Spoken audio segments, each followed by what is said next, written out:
Hi, I'm Lesley Logan. We're here at my Pilates studio in Los Angeles, and I'm very excited to talk about breathing on the Cadillac for you.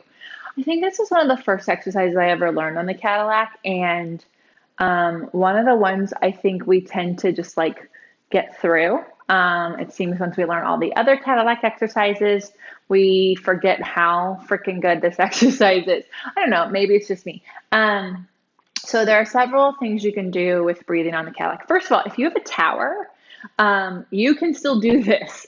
You won't have a trapeze bar here, but you can put a ball here and you can still use this part, or you can do shoulder bridge, right? So you can lift your hips up and push the bar down. If you need to see that, please request it below and I'll definitely get it filmed for you.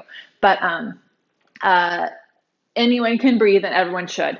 So when you are learning breathing, I would do it in parts, and then you don't have to do it in parts anymore. You can just teach people and you can just do it. So once they know the gist, you can go right into breathing. But there's some really good stuff in the practicing of it. Like Jay Grimes made me do as homework is the prep. So let's go over the prep first. First of all, how I set this up, I stood up on the Cadillac, I found my wingspan, I locked it down. Just so you know, it's just your own wingspan. Then I'm going to place my ankles in here. And I'm about a hand's distance from here. You don't want to be too far away. It does make this a little harder. So if you're brand new, yes, you could hook your feet, but ideally you want to get away from doing that. And then you're just going to, for a prep, to just try to lift your hips up and hold it. Try not to look down at your body. That will change the curve in your neck. And then lower your hips. So we lift up, we hold. Typically you hold your breath and you hold for like 5 counts. So you're like up here and then you lower. Now you want to make sure you're not in the back of your knees. You want to feel this in your seat. You're going to lift. It should burn. And then you'll lower. So if that's going really well for someone, then you can take the bar. Now you can leave their hips down and just teach them how to do the bar first. They reach from their back and they lift up. Ideally, they've done arm springs and learned how to press from their back, because now this bar is much higher and you just want them to be here.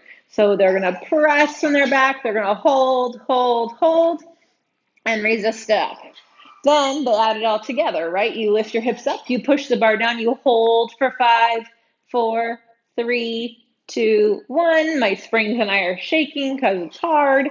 And you do that like 3 to 5 times, right? And you press and you hold and you hold and you hold and you lower. Now this action happens a lot in Pilates, right? Overhead, short spine, roll over, jackknife, the idea of the arms pressing down and the hips hoisting up.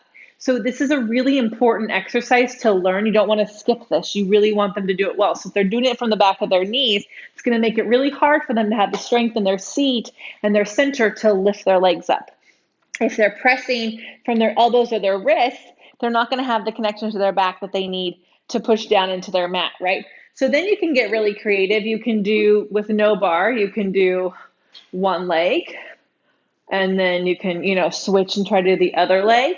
And you'll see which side is probably better than the other. And then you can do the weaker side more often. You can, that's so hard. It's very, I don't know the word, humbling that my booty does not lift up when I do one leg. You can do one leg with the bar, right?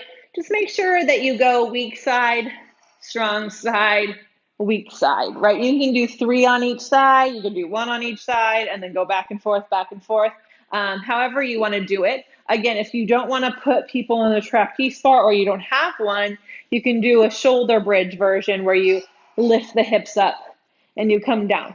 The only problem with that is that it doesn't teach them how to lift their hips up with their legs extended.